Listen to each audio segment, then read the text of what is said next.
Daniel, we've seen a flurry of data, GDP growth numbers, PMI numbers. Talk to me a little bit about the African landscape, what the growth numbers look like, and more importantly, your outlook for 2021.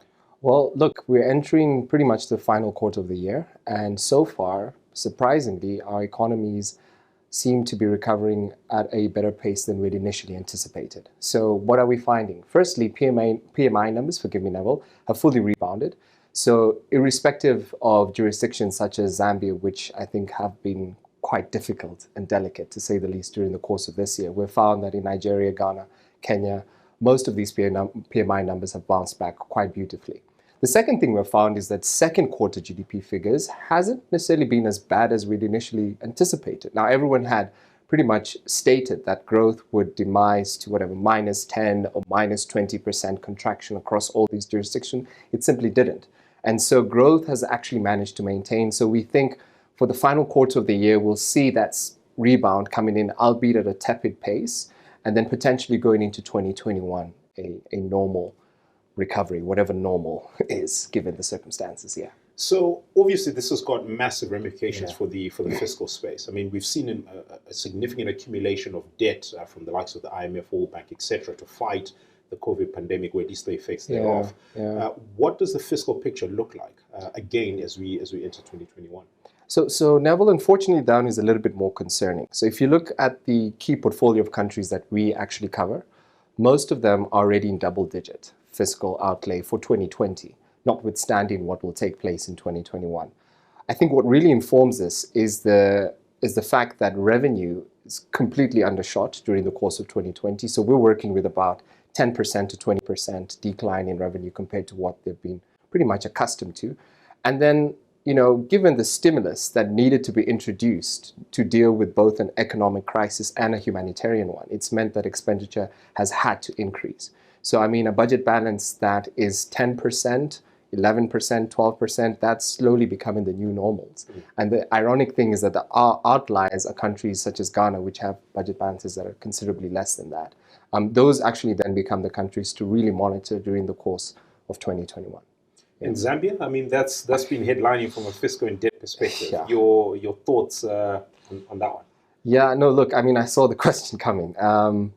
A couple of things. Firstly, we've had pretty much the Minister of Finance recently present his budget, and it does appear as if the budget balance for this year will hover at about 13.9%. The implication for next year is that will extend to 14.6%. So it's a dire situation given the factors that I mentioned earlier. So we don't have the revenue that we expected to get. Expenditure has to increase. They already entered the crisis on the back foot. Economic and macroeconomic constraints have been experienced. We've had to deal with energy shortages. Input costs that are facing producers are being passed on to consumers. So inflation has had to increase. It's a confluence of factors. So we've spoken about growth. We've spoken about the fiscal conditions. What's taking place in terms of monetary policy? Well, from a monetary policy perspective, what we've seen this year in Africa and across all emerging markets is monetary policy easing. So you talked about fiscal support, and the other leg is monetary. So we've seen countries such as Egypt drop interest rates by about 300 basis points. We've seen the likes of Ghana and Kenya drop interest rates by about 150 basis points. So it's been a two-pronged approach, obviously fiscal stimulus and monetary. As we get into 2021, I think the key theme here is going to be lower for longer. Given our view of a moderate pickup in economic activity, I don't think central banks are going to be in a rush to start hiking policy rates because they would want to see how the economy is actually reacting from that perspective. So I think it's going to be a very important consideration, particularly for corporates that are trying to raise funding in country, for example, where the borrowing costs are going to be low for a significant period of time. And then, of course, as we get into the back end of 2021 into 2022, I think the narrative is going to be around the pace of policy. We've spoken about growth. We've spoken about fiscal policy. You have touched on monetary policy. Talk to me about currencies. What's going on? It's been an interesting environment, particularly for 2020. At the beginning of the year, we saw massive currency weakness, obviously, given the dollar strength that we've seen out of the US, for example.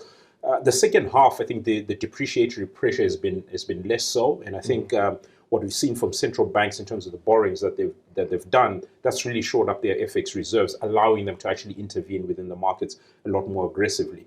But some currencies like the Zambian kwacha, for example, I think that's weakened on the back of what is happening globally, and also some of the concerns that we're seeing within the country itself, as you mentioned, on fiscal space within Zambia. So I think that's been a contributing factor. But the one currency that worries me at this juncture, I think, is the Nigerian naira.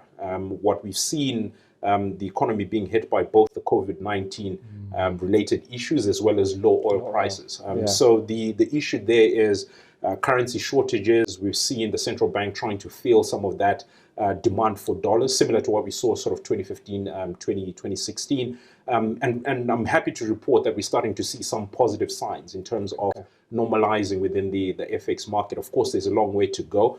But as you get into 2021, I think the theme there is around the central bank's efforts of continuously trying to ensure that the currencies don't come under pressure. Of course, our base case scenario is that the dollar is going to be slightly weaker, which is going to mean local currency strength. But of course, there's always going to be nuances around some of those markets. So I think it's the FX part of things that's going to make my life a little bit interesting in 2021.